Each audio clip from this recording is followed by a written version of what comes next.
Podcaster's Guide to the Conspiracy, brought to you today by Josh Edison and Dr. M. Dentith. Hello and welcome to the Podcaster's Guide to the Conspiracy. Conspiracy? I'm going to be making statements as questions. You're going to talk like a New Zealander? But even more so? How can you speak even more so than a New Zealander? I don't know, because I, Josh Edison, am a New Zealander, as is Dr. M. Erich Dentith. Although sometimes I do live in Romania. That's true. But, yeah, I mean, the New Zealand accent is known for the rising terminal. That's true? That's true. Oh, yeah. Oh, yeah? That's pretty true, eh? But Blow on the pie. But that's that's an accent thing. But World's sexiest accent. South Africa was second though.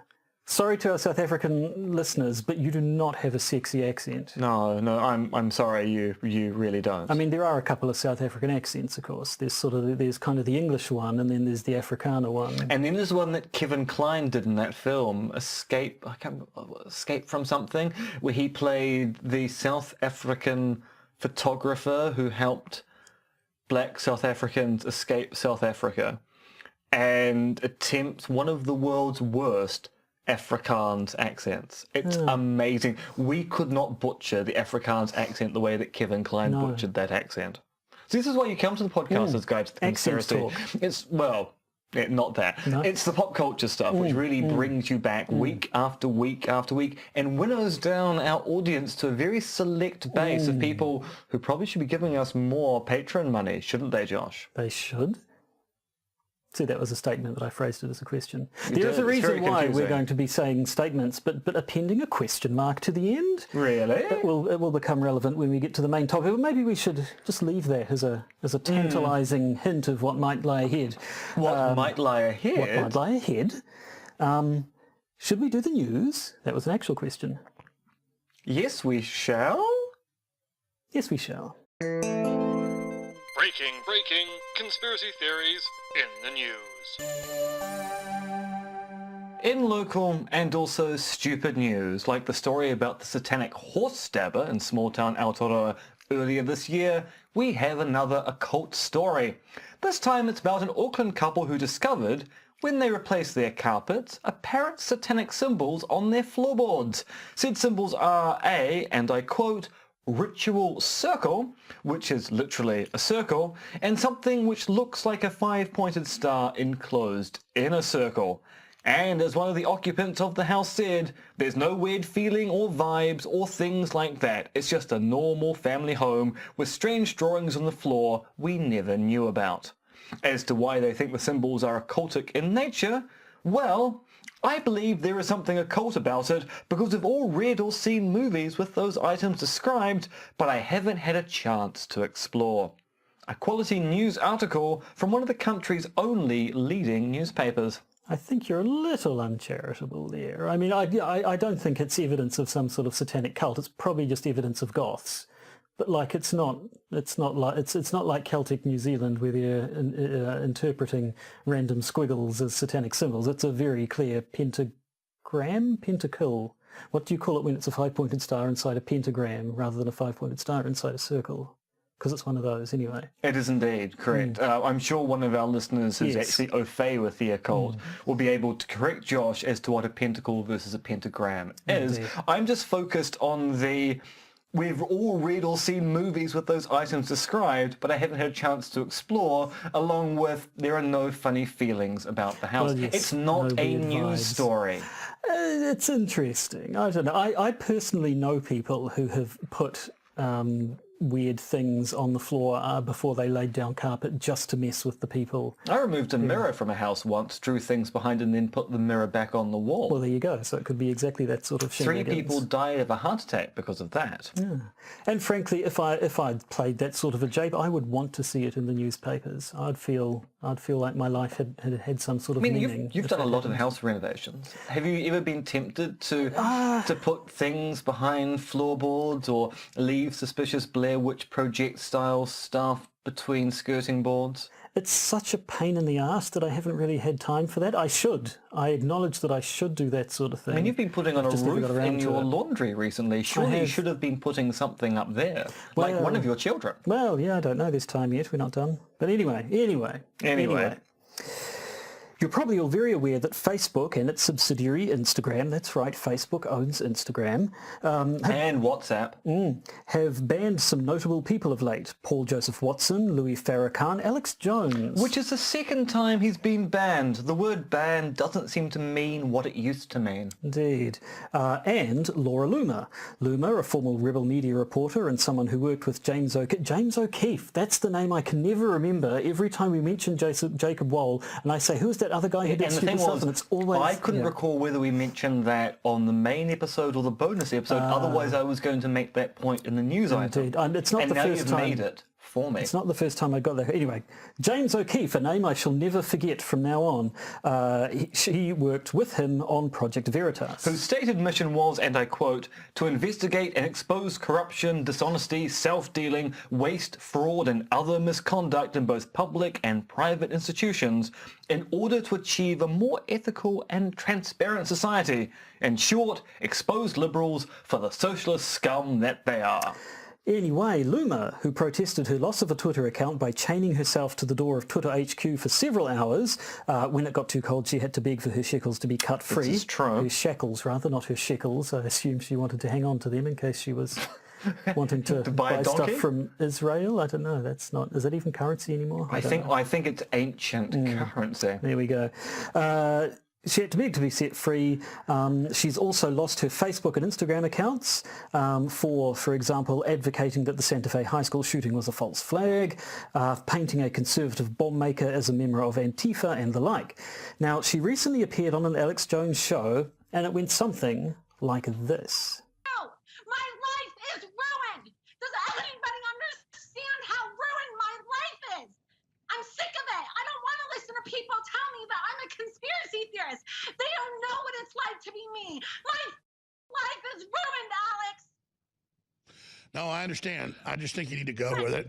And, Now, we're not playing that clip to cast aspersions on Loomer for her obvious distress. Throughout the 20-minute segment on the show, she is overall quite calm and measured in the discussion. Rather, it's the quite cold and calculating way Jones talks to her, as evidenced in that short snippet, saying that she just needs to go with the flow and accept that she's a conspiracy theorist.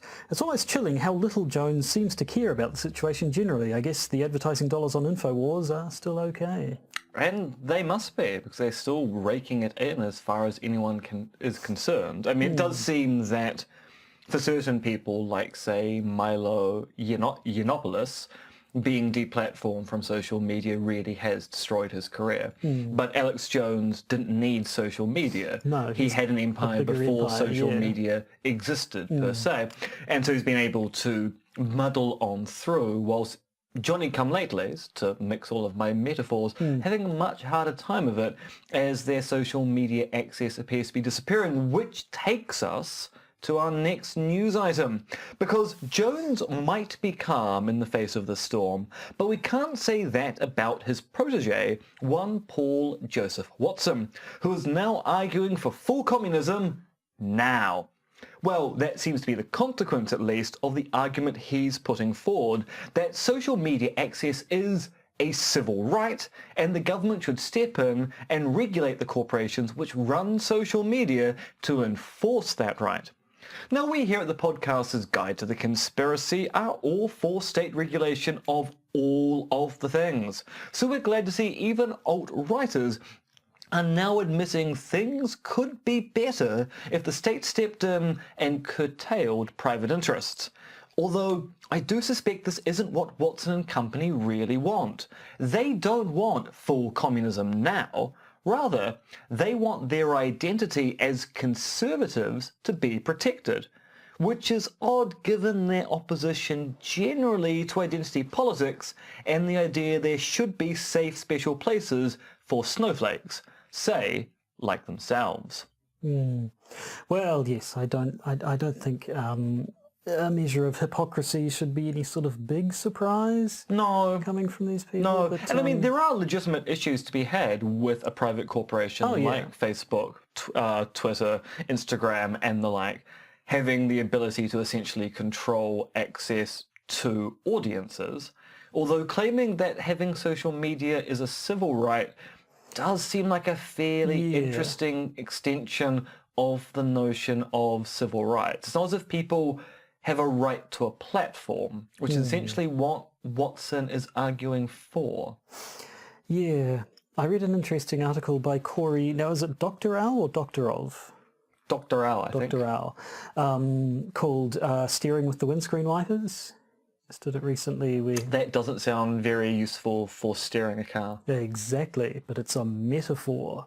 A metaphor for what? And that basically antitrust regulation kind of got gutted in the 80s under Reagan, which would be the tool you'd want to use to take down these sort of monopolies like your Googles and your Facebooks. And because the government no longer has that tool, they're fiddling around the edges with other things, but it doesn't have any effect because the things they're fiddling with aren't designed to do what they wanted to do. So it's like steering a car with your windscreen wipers. Are you talking about the inadvertent effects of capitalism from the 80s? A little bit. Good. Good. Keep that up. I like it. I like it a lot. Anyway, here on the Podcaster's Guide to Communism now. Full communism. We don't want any half-hearted communism. We want full communism. And where do we want it? Now? Good. Right. No, I want the full communism. Sounds a little bit like some sort of oddly specific sex act or a really, really boring meal for brunch. I'll have the full communism. The full communism, please. So that'll just be beans, more and beans. And a potato. And a potato uncooked, yes. I want the full communism, and I want it now. Right, well, let us continue communistically. Which means the beans will be cold. Well, obviously. Cold beans, now. With communism ringing in our ears, we should carry on to the update section, I suppose. With no retractions. Updates and retractions. Military whale update. My favourite kind of update. Last week we discussed the Russian military beluga whale found off the coast of Norway. Well, it seems said whale has defected. It's refusing to leave Norwegian waters and so has likely decided it no longer wants to be part of the Russian military complex. Either that, or it's now a dangerous underwater double agent. Whatever the case, we'll keep you updated on military whale news while it's still hot. And hot it is. Defecting whales from Russia. Whales. Are we going to expect some kind of poisoning attempt in Norway? I assume, but a bit of polonium off the coast of Norway. Would be an absolute disaster. Yes. Communism. A Jacob Wohl update. Last week we brought you the news about the latest Wohl-based smear campaign, where he and one Jack Berkman tried to fabricate sexual molestation charges. Well, this week, Wohl is at it again. A planned protest of a Wohl-Berkman press conference turned out to be organised by Jacob Wohl. Yes, the Eventbrite page of the event, the protest against homophobic bigots, listed as a contact address and email Wohl had used previously to run a petition against Ilhan Omar. Now, you might think, well, that's conveniently stupid, must be a false flag, but given Wohl's other acts of gross negligence and stupidity, this really is par for the course when it comes to Jacob Wohl and his inability to organise a conspiracy with even one other person. He really just does seem to be heroically incompetent, that guy. Yeah, it's kind of marvellous, isn't it? It is a little bit. Unfortunately, he still keeps getting airtime somehow. Much like James O'Keefe, a man whose name I've never ever forgotten in my life. It's true. You're always talking about always James talking O'Keefe. About him and remembering James his name O'Keefe, exactly. right? Yeah. So what was the thing they're investigating with Project Veritas? That was the supposed sexual assault things against Robert Mueller, trying to discredit the investigation there. Are you sure about that? No. Good. Was it when they were investigating Acorn? I don't know. James O'Keefe, that's the name I remember. Don't ask me about your Project Veritas. And I'm about to say fecal matter produced by Planned Parenthood, but I actually meant to say fetal matter produced the fetal matter yeah. one. Right. So what did they call the Mueller sexual assault smear? Did that not have a cool code name? Wasn't the Mueller thing actually Jacob Wall? Yes. You know nothing, Jon Snow. I know there's a You man know called nothing. James O'Keefe. That's all. That's the only thing I know now. I can't remember my children's names anymore, but James O'Keefe will live forever Josh, in my mind. Your children's names are James and O'Keefe. Well, it all works then. Okay. Before we go any further down this dark alley, perhaps we should go to the main topic. The main topic? The main topic? Let's jump in a chariot and storm right on through like the gods? That didn't work. That worked a little bit.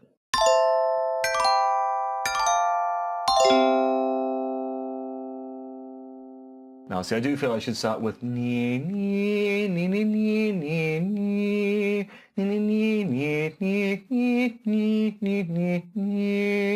that'll do. You got all your Stargate out of you a couple of episodes ago. It builds up. It does. Like a pustule, which has to be released every so often with the lancet of Erich von Daniken.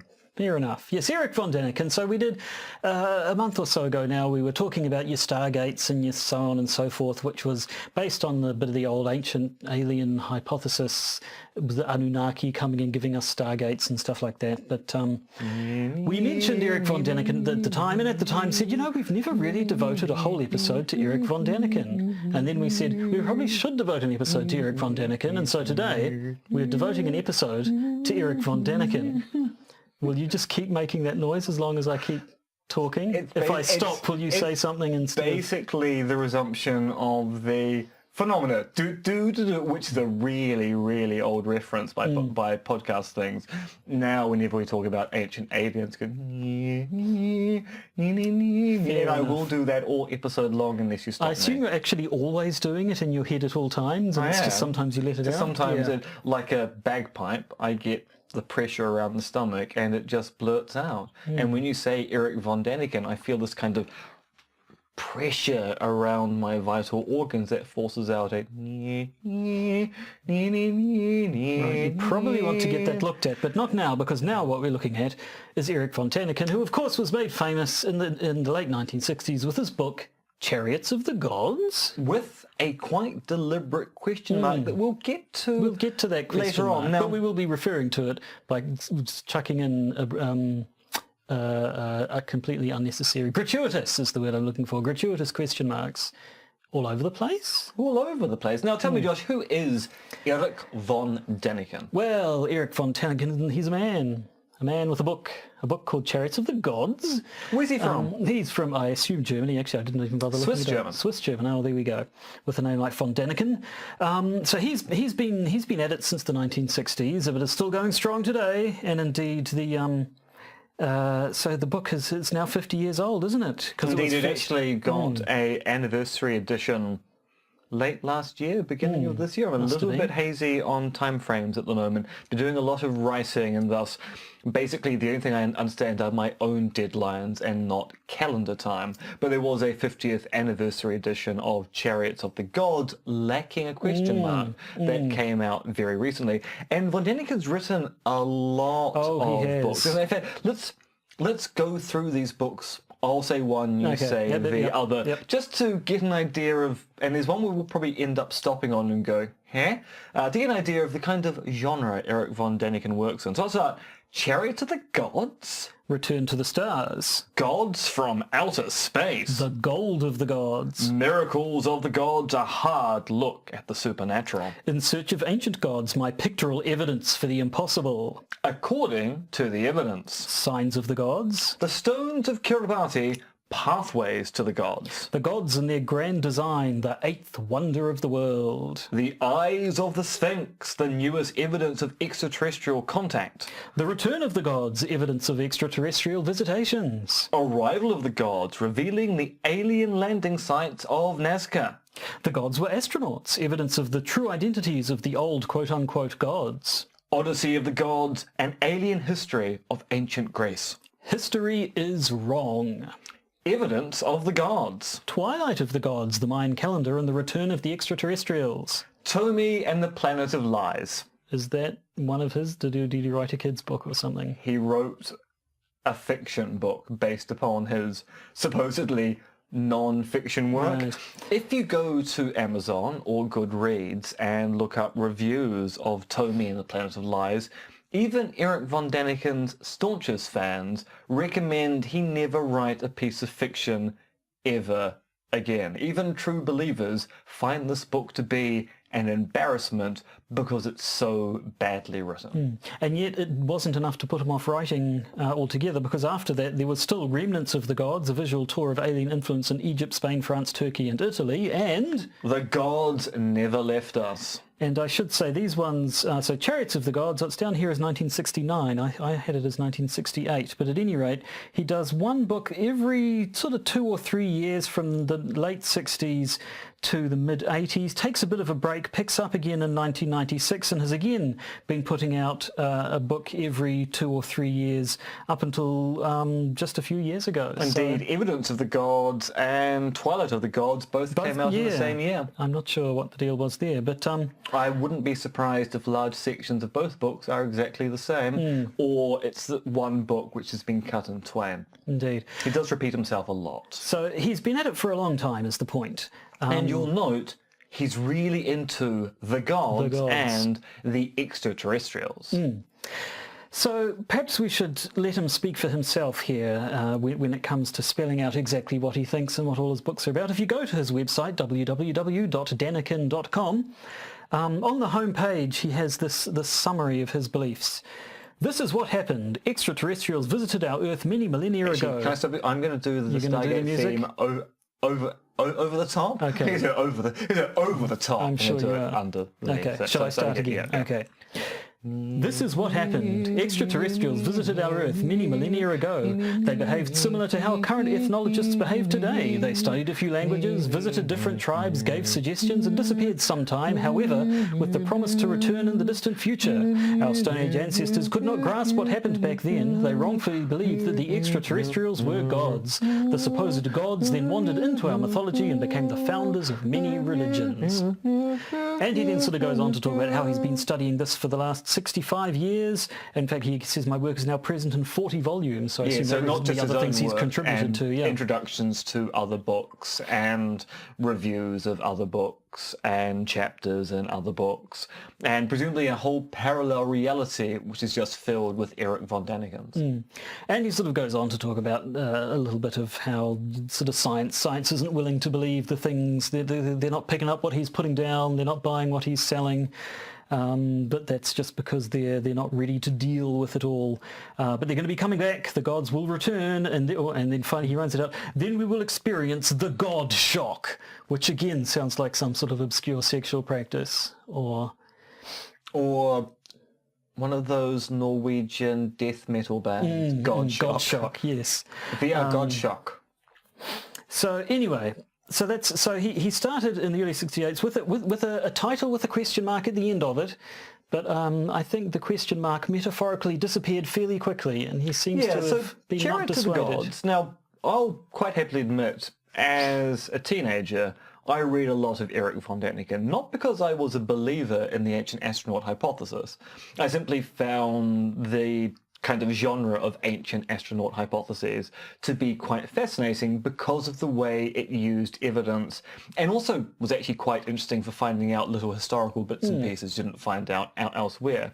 And I remember reading, I think, Evidence of the Gods, Gold of the Gods, which I had in a hardback, which had colour plates in the middle, and one of the colour plates is of Azteca or Mayan art, which von Daniken says this is clearly a circuit diagram. And my father, being an electrician, I showed this to him, and he pointed out it's obviously not an electronic diagram because nothing in the pictorial art is connected up. So things that might be resistors or LEDs or whatever you want to have it wouldn't work because they're not connected to anything whatsoever. So his grasp on evidence is always a little interesting. Yeah. Well, maybe we'll look at evidence in a minute. That should be said to begin with, though. He didn't invent the ancient alien hypothesis. In fact, he may not even have done any original work in the alien hypothesis he certainly has done the most to promote it, to get the theory out there. He's got the most attention, I would say. But so his Chariots of the Gods was published in 1968. In 1963, there was a book called 100,000 Years of Man's Unknown History by Robert Charroux, and I assume Monsieur Charroux accused von Daniken of copying him. Von Daniken then said, well, actually, we probably both copied the 1960 book, The Morning of the Magicians, by Louis Poel and Jacques Bergier, which we'll talk about a little bit later as well. Which is a fairly interesting defense against plagiarism, which is where you're claiming I plagiarized you, but we both know we plagiarized another third source now, don't we? And what's interesting about this is that both Robert and Erich settled and agreed to cross-promote each other's material. Also, subsequent editions of Chariots of the Gods also now credit Robert Charroux and Poels and Bergier as reference texts in the book. So von Daniken at least admitted that the ideas had common currency, but what's more interesting is that Charroux and von Daniken went, we can come to some kind of accord now, can't we? A gentleman's agreement about ancient astronauts. Reminds me when someone wrote into the letters page of the Comic Preacher and said, hey, Garth Ennis, the way you know how Jesse Custer's always talking to an imaginary John Wayne, didn't you just rip that off from True Romance where Quentin Tarantino had Christian Slater's character talking to an imaginary Elvis? And Garth Ennis was like, hey, I'm pretty sure he ripped off the same thing, that we both ripped off the same thing. It's a thing writers do, I suppose, but there seems to, whereas that's one point of Preacher. And also, that's what we call fiction. Well, it is writing. fictional. I mean, so it's one of the fascinating things when we look at the Da Vinci Code and the way that the authors of Holy Blood, Holy Grail tried to sue Dan Brown for plagiarism.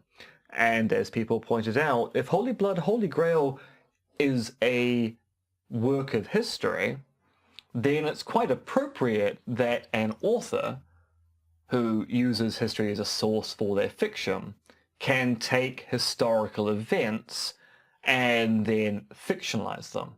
You can really only accuse Dan Brown of plagiarizing Holy Blood, Holy Grail if you're also making the claim that your book is fictional too, at which point you can make some claim about ownership of the story.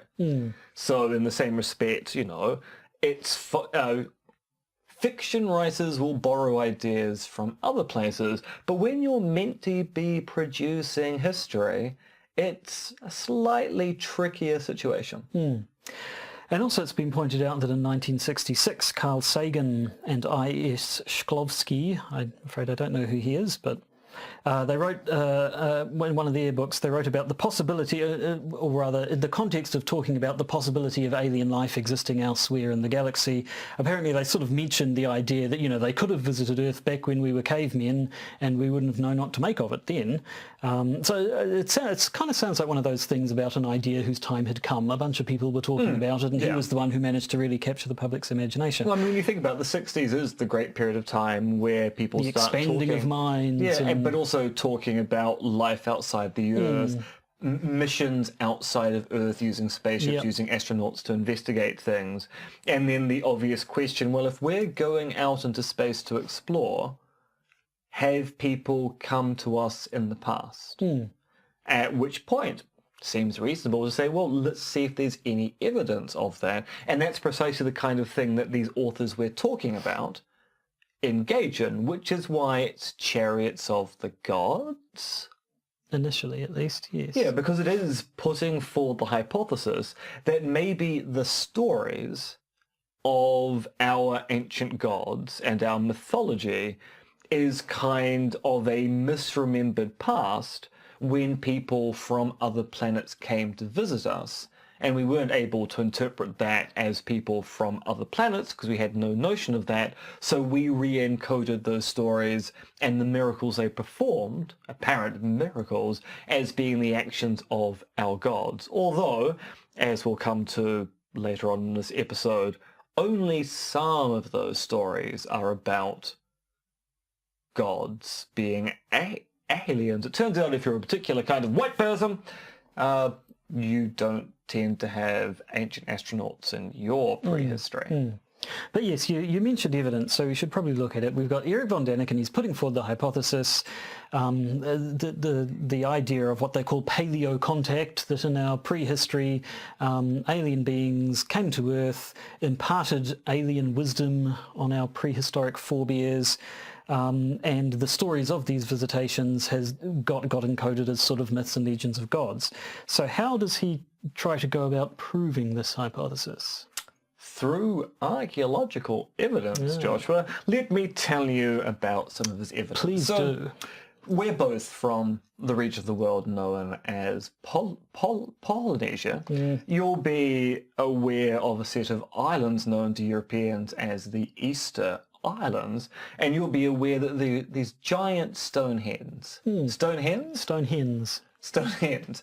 So I'm mixing up saying Stoneheads and Stonehenge at the same time. And now I'm, of course, thinking of that great song from Spinal Tap about Stonehenge and the tiny Stonehenge they make and the dwarf right around it. And now I'm thinking about that Norwegian comedy song, Why Did They Build Stonehenge? Which is actually one of the greatest comedy songs of all time. And you should definitely look up Why Did They Build Stonehenge on YouTube. It's a absolute treat. Anyway, so you'll be aware that these moai, the stone hens or heads of Easter Island, are fairly famous. And of course, for a long period of time, they were famous because no one knew why they were built, and no one could understand why they were quarried out of one part of the island and then moved to another. And more to the point, how? How we didn't understand. Through massive deforestation, or actually as people actually walking them, literally walking them with ropes. Turns out they're actually fairly easy to move. In much the same way you'll sort of wiggle a refrigerator into space just by... Into space? Into a space, into the space. I just like the idea that you're wiggling refrigerators into space. The world's slowest space program. And they say we don't have a space program in this country. Well, Josh is just wiggling refrigerators. Wiggle-based space program. Yes, so... So basically, they got there by aliens. Yeah, and so also that's they're there because of aliens. And what do they represent, Joshua? Aliens. Yes. Yes, so there's a lot of this. There are sort of ancient megastructures like the Moai of Easter Island, like the Great Pyramid of Giza, like other great pyramids. Indeed, I believe some of the ones in Central America are even bigger than the ones in Egypt, some of the Mayan ones. He talks about the Nazca Lines. He talks about the Iron Pillar of Delhi. Well, he did for a while. He talked about the Iron Pillar of Delhi. The pillar that never rusts. And it's as an example of something that we don't know how this thing was made, and therefore the knowledge of how to make it must have been given to us by aliens, and we've since forgotten it because we never really understood it in the first place. And unfortunately, in pretty much all of these cases, the claims that he's making about what we know about these things are just plain wrong. Yes. He'll say things like, we don't know who made the Great Pyramid of Giza. We don't know where the workers were, what they did. And it's like, no, we know exactly where they were. We found the ruins of the settlements where the workers who worked on the pyramids lived. We also do know how they did it. We actually, there has been a lot of work done. And we also know why they did it. They're big tombs. Big tombs. I mean, that was the thing about Egyptian culture. Egyptians believed that because life was ephemeral and the afterlife was forever, you built your cities and things basically out of wood because they were temporary structures, and because only certain people actually went to Egyptian heaven, notably the rich and the powerful, you built their last respites, their homes in death, out of stone, so they would in fact last forever and ever, and nothing seems to last quite as long as a pyramid. A giant stone pyramid, yes. And indeed, the Iron Pillar of Delhi, it's basically a feat of metallurgy, I suppose. It's to do with the chemical composition. It's got phosphorus or something mixed in with the iron, which causes a thin layer on the outside. Which basically is a layer of oxidization which protects it from rusting. Yeah, and although apparently it has rusted just a little bit anyway. But so a lot of that stuff is him making concrete claims about what we do or don't know, and those claims are just plain wrong. Then you get into the more interpretive side of things. Like light bulbs in Egypt. Light bulbs in Egypt, yes, and spacemen on the seal, the lids of Mayan sarcophagi. One of the things he points out, the one thing I remember from Chariots of the... two things I remember from Chariots of the Gods. One is... Chariots of the Gods. It's getting to be like, in the Outcast song Miss Jackson, where it's forever, forever, ever, forever, ever. I can't hear the lyric forever, ever without cocking my head to one side. And I can't say Chariots of the Gods without the same thing happening now. I'm afraid I'm going to do myself an injury. This is the real thing. Don't. So I remember a picture of, I can't even remember where the picture was from, of a figure with basically a big round circle around their head, a very sort of primitive stylized figure, and that being obviously a picture of a person wearing a spacesuit. But the main one, and the one which sort of gets brought up a lot, is the cover of the sarcophagus of Pakal from the Mayan city of Palenque, which is the one that he believes shows an astronaut sitting in a spaceship taking off. You have this figure sort of crouched, seemingly with his hands at some sorts of controls, with sort of a mechanism below him that appears to have flames coming out the bottom and some sort of structure above him. And he basically looks at that and says that's clearly a depiction of a spaceship by people who didn't know what a spaceship was. Now, the problem with this is that, A, making interpretations from ancient art without the context under which the art was made is always a fool's errand. But also, there's a particular problem with this particular image in that it's not an image on its own. No. It's part of a sequence of images showing the person in question being devoured. So you get basically stage 1, stage 2, I think there are 5 images in the sequence, and von Daniken kind of centers himself on the middle one that looks the most like someone in a spaceship, ignoring the before and after shot, effectively, that show, no, the context of the image is quite different. And the people who know anything about Mayan iconography will say, well, no, those things coming out the bottom, those are bearded serpents, a common thing in Mayan things, though what appear to be flames are actually the beards of the serpents. That's a bird above. It's sort of showing him being caught between sort of the underworld and the afterlife. Von Daniken makes a point of the fact that his hands appear to be grasping these controls of the spaceship, and yet they point out, well, no, that's a hand symbol. I assume is sort of analogous to the various sort of 2-finger up things that you get in Christian iconography. It's just, it's a symbol you see them making, and indeed there are other figures in other parts of this phrase that are making the exact same symbol, but their hands aren't anywhere near anything that look like spaceship controls. Well, obviously they're using the control interface from Minority Report. Obvious. Well, good point. Maybe he was just a little bit behind his times. Doesn't have enough imagination to be able to think that maybe controls will be based upon using a really bad Kinect sensor for the Xbox. Yeah, so Did you ever use a Kinect on an Xbox? No. Great idea, terrible implementation. Yeah, well, terrible implementation for a game console. I saw a really cool thing at the Auckland Museum one time. Had this thing where it was like a big box of, that sort of kinetic sand stuff kids play with? It was it's like grey kinetic sand, and there was a projector above, and it was projecting images of little worms crawling around on the sand, and you could dig trails in the sand, and the worms would follow the trails that you dug, and it was really clever. And I looked up, and it was an Xbox Kinect that had the mapping the surface of the thing, and I thought, so they could be quite clever, but not as emotional. Why are we talking about the Xbox Kinect? Minority Report. Right, Minority Report. That not quite great, not quite terrible. Steven Spielberg, Thomas Cruise? I mean, I suppose he is Thomas Cruise. Probably, yeah.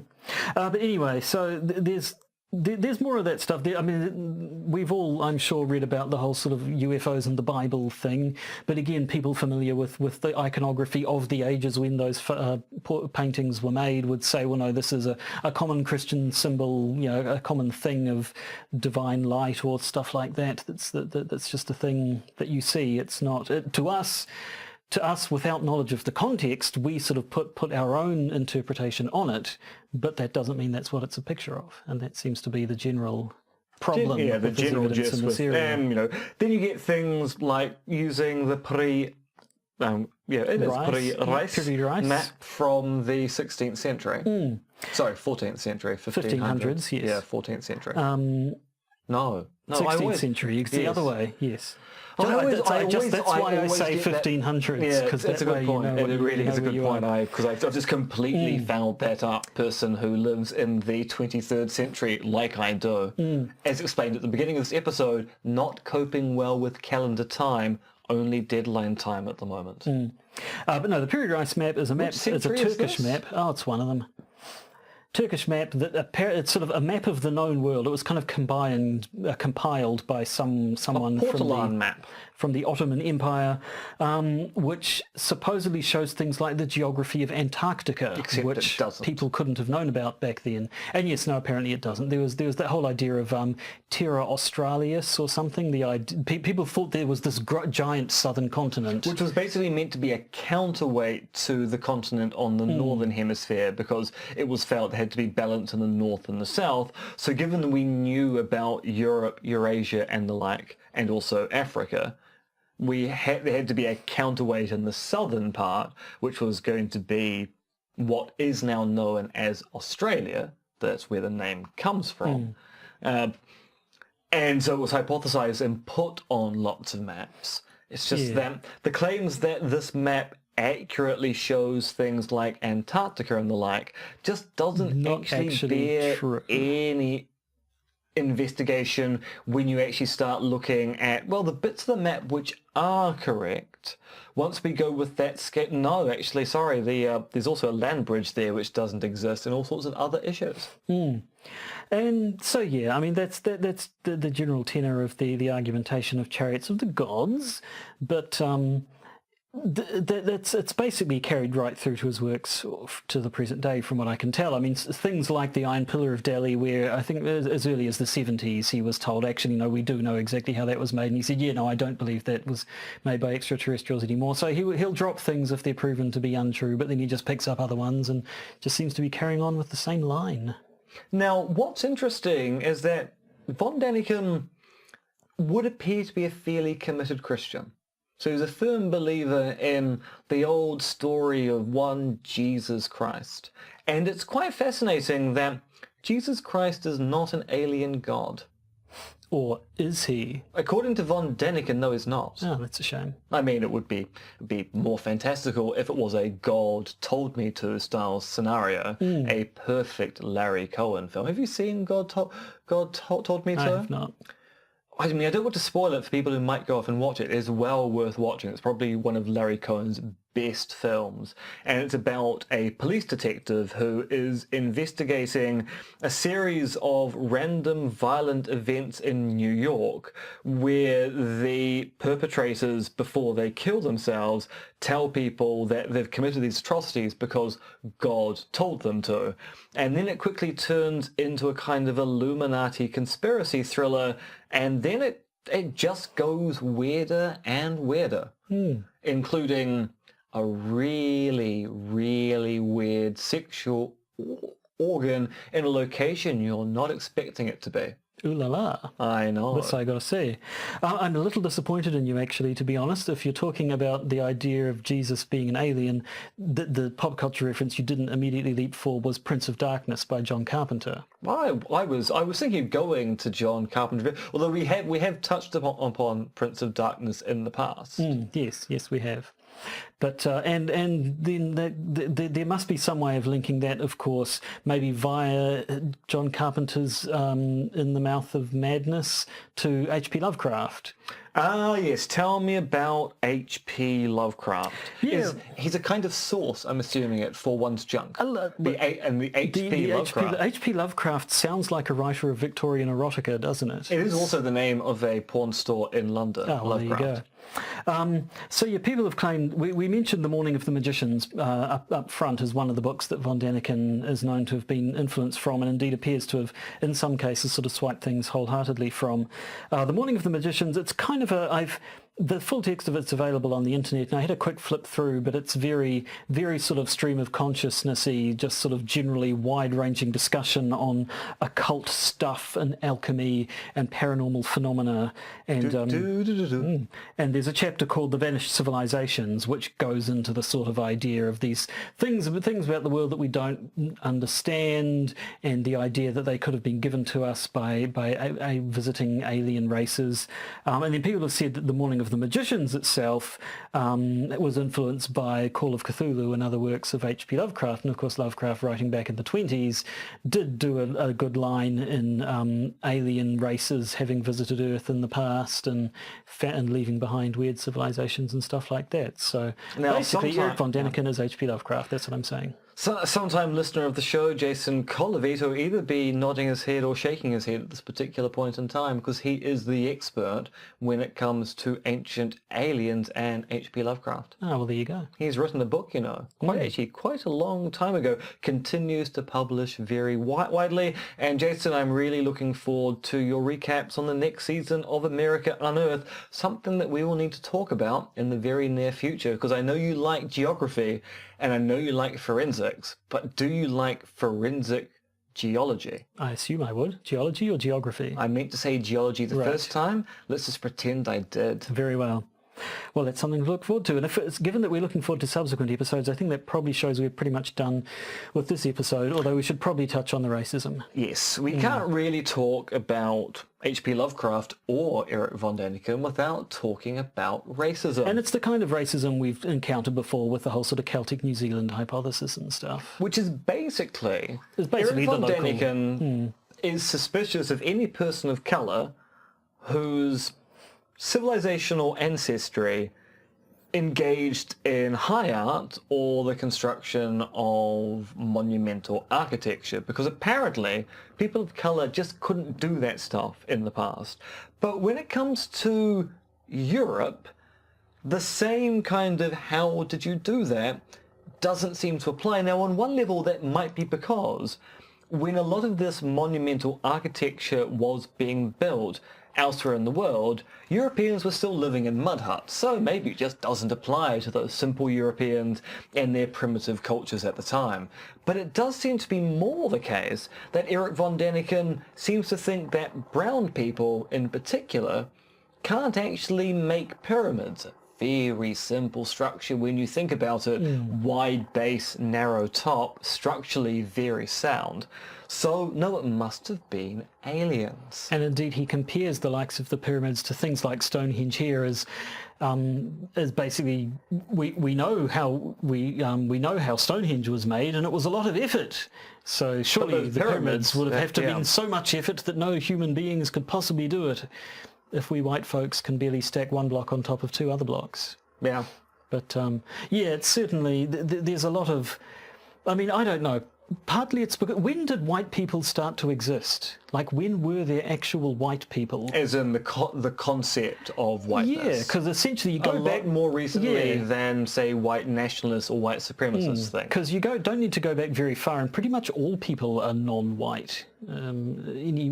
So all of Africa, including Egypt, the ancient Greeks and Romans, they kind of get made honorary whites these days, don't they? But they there's actually a whole literature on the notion of the Irish and Italians in particular not being proper white people, and people coming up with justifications. The whole idea of race science is actually a fairly recent invention, truth be told. There's some evidence that the ancient Greeks and the ancient Romans denoted skin color in individuals, but they didn't seem to then classify individuals by skin color.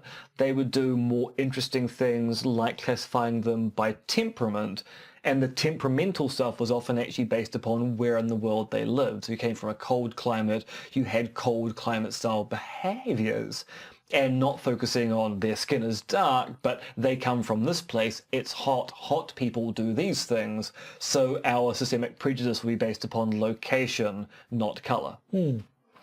Yeah, so there's a lot there, and it's all complicated, wibbly-wobbly stuff, but when we're talking about Erich von Daniken, though, he just doesn't seem impressed by the accomplishments of people whose And in part, More you melanin have to gifted. think it's because of his Christianity. He doesn't want Jesus to be a space alien. Well, yes, that's got to be part of it, yeah. And so basically he doesn't want to ask the same questions of his own culture. He demands we ask about other cultures. Which is probably a good way of leaving things, I suppose. He's a very influential. Can't deny he's a still widely working to influential this day. person. Makes the occasional guest appearance, I think, on Ancient He must be Aliens getting on a and the bit. I like. mean, how old is he now? He must be, what, About 80s? 9,000 years old. Yeah, so good for him in that case. But yeah, there are certain structural / systemic flaws, I think, He had you a can theme see park, in his you know. reasoning. Did he? Yeah. I did not know that. Yeah, I remember Where reading was about it in the Fortean Times. And I think by the time the Fortean Times article came out, it had closed down. So a theme park was built. I think now, I'm going to actually check this because I have a feeling the Erich von Daniken theme park about ancient aliens got repurposed into, of all things, a creationist theme park. And it may have been rescued again subsequently. Yeah, you do. So it's one of those things where you vamp for a little while on Yes, I was something going to say, I you do mentioned the whole Fortean talk. Times. Charles Fort, who I assume, was he the founder of the Fortean Times, or was it based on his... So Forteana is based patron? upon the works of Charles Fort, the Books of the Damned. Right.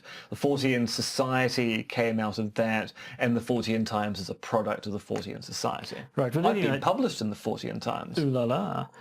Charles Fort, his name comes up as well, and he's mentioned in The Morning of the Magicians, indeed in the chapter The Vanished Civilizations, where they talk about the Erich von Daniken stuff. So maybe I don't actually, I have to say, know an awful lot about the works of Charles Fort. Is he something we could base an episode on, or is he not so much conspiratorial as just sort of Kind of. I mean, so weird? Fort's hard to classify because Fort himself resisted systemization of thought. So Fort basically sat down at the British Library. He was an American living in London. And he would go through newspapers to find reports of anomalous events, and then he would simply write them up in kind of catalogues, so rains of frogs and other unusual rains, visions of cities in the sky and things like that.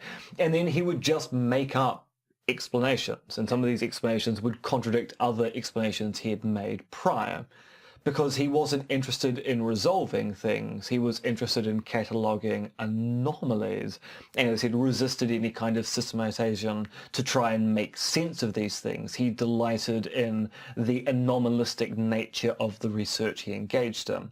So, I mean, we could do an episode on Charles Fort, but it wouldn't be so much on conspiracy as it would be on, if you don't care about rules of evidence or consistency, what kind of worldview do you develop? You develop a very Fortean one. And that's kind of unfair to Forteans today, because Forteans today do seem to be rather keen on trying to make sense of the world. It's just that Forteans, and I do consider myself to be a bit of a Fortean, delight in reading about anomalies and thinking about things which aren't easily explained by current concepts of science. Well, there you go. Now, yes, before we end this episode, tell me about the Von Daniken theme park. What have you found? Jungfrau Park, according to Wikipedia, is an amusement park located near Interlaken in Switzerland. Now opened as the Mystery Park in 2003 and closed 3 years later due to financial difficulties and low turnout, and the park was designed by Erich von Daniken, consisted of 7 pavilions, each of which explored one of several great mysteries of the world, being the Nazca Lines, cargo cults, Stonehenge, the Mayan calendar, the Great Pyramid of Giza, the Vimana, the flying palaces and chariots described in things like the Rig Veda, and spaceflight and Mars exploration. And it was controversial at the time because von Daniken, as is known, advocated the notion of ancient aliens influencing world history. And the Mystery Park was labelled at the time a cultural Chernobyl by the Swiss Academy of Science and Technology. And basically, low turnout meant that it kind of closed out. It turned out there wasn't a demand to go see an Erich von Daniken park in a hard-to-get-to part of Switzerland, a country which itself is hard to get to at the best of times. And so, yeah, it was expected to get about 500,000 guests per year, and at best only got around about 200,000. But it was reopened in 2009 by New Inspiration Incorporated, and it just reopens occasionally now from the looks of it, and there is no news about it being turned into a creationist theme park. That may well have just been scuttlebutt on the internet. Oh, well, there you go. So, I think that brings us to the end. So for our fabulous patrony backer types who patronise us and back us up with their patronage, we'll be going on to talk about things like Sonic the Hedgehog and Winston Peters fighting killer robots. But the rest of you, I think, can just go off and keep watching the skies. Or the skis. Ancient aliens coming back, because they're gonna, apparently. And they're going to bring the takeaways we asked for. It's been a long time coming, but that chicken tikka masala can be pretty cold. So, goodbye. Goodbye.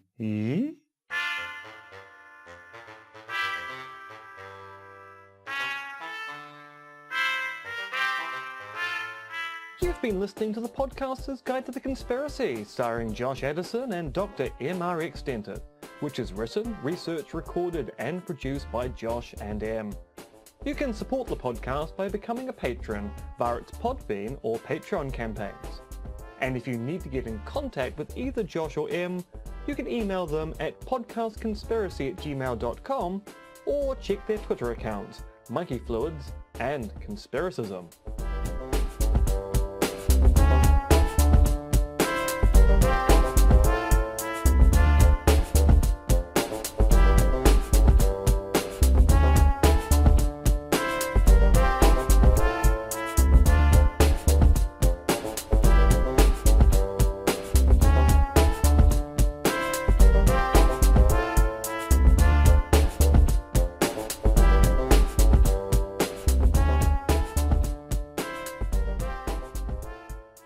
And remember, it's just a step to the left.